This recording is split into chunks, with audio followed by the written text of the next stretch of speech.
In 2009, Netflix was not the company people think of today. It wasn't winning Oscars, it wasn't producing global hit series.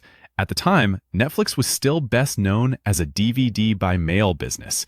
Streaming existed, but it was small, uncertain, and risky. The company was competing against media giants with deeper pockets, stronger relationships, and decades of experience. Netflix's advantage wasn't scale, it was speed.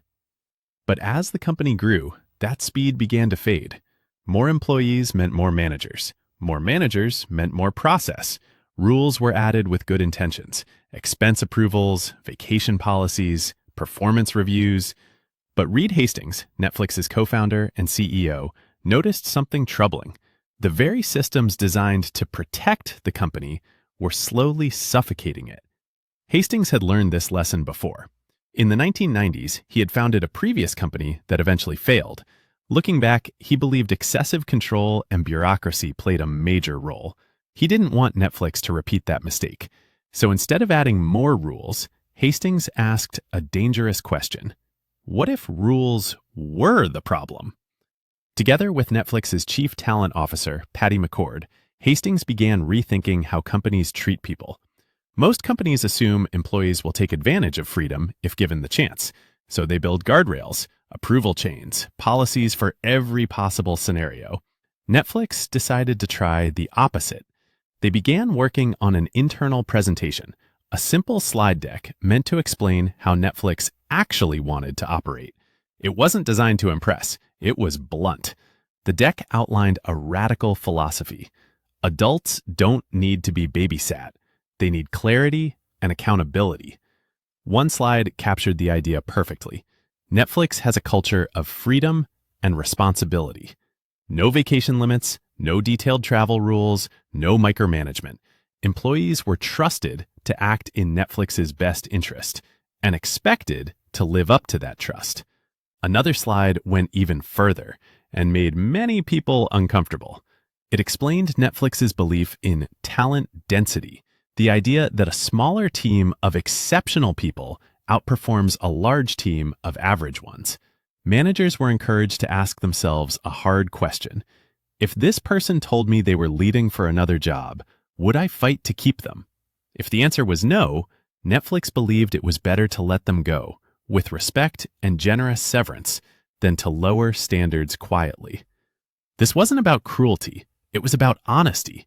Netflix believed unclear expectations were worse than difficult ones. Internally, this approach felt risky. Some worried it created pressure, others feared instability. Then something unexpected happened. In 2009, the culture deck was shared publicly online, almost casually. What followed surprised everyone. The presentation spread rapidly through Silicon Valley, then across the world. Executives called it the most important management document they had ever read. Founders shared it with their teams. It wasn't praised because it was perfect. It was praised because it was honest. Inside Netflix, the effects became visible over time. Decisions happened faster, teams took more ownership, innovation increased. As Netflix transitioned fully into streaming, then into original content, the culture didn't slow the company down, it accelerated it. While competitors struggled with approvals and internal politics, Netflix moved quickly, canceled products, greenlit bold ideas, and adapted faster than anyone expected. Today, Netflix is one of the most influential entertainment companies in the world. Its culture is studied in business schools, but none of it started with technology or content. It started with clarity, with a willingness to remove rules instead of adding them, with a belief that trust could outperform control. That decision didn't feel safe. It challenged decades of management thinking. It required letting go. Reed Hastings didn't know the culture deck would become famous. He only knew one thing. If Netflix wanted to stay fast, it couldn't afford a culture that moved slowly. And that's the lesson. Sometimes the most powerful changes aren't loud. They don't look dramatic in the moment. They show up as a sentence on a slide, a belief written down. That single slide became the first domino. And once it fell, The way modern companies think about culture was never the same.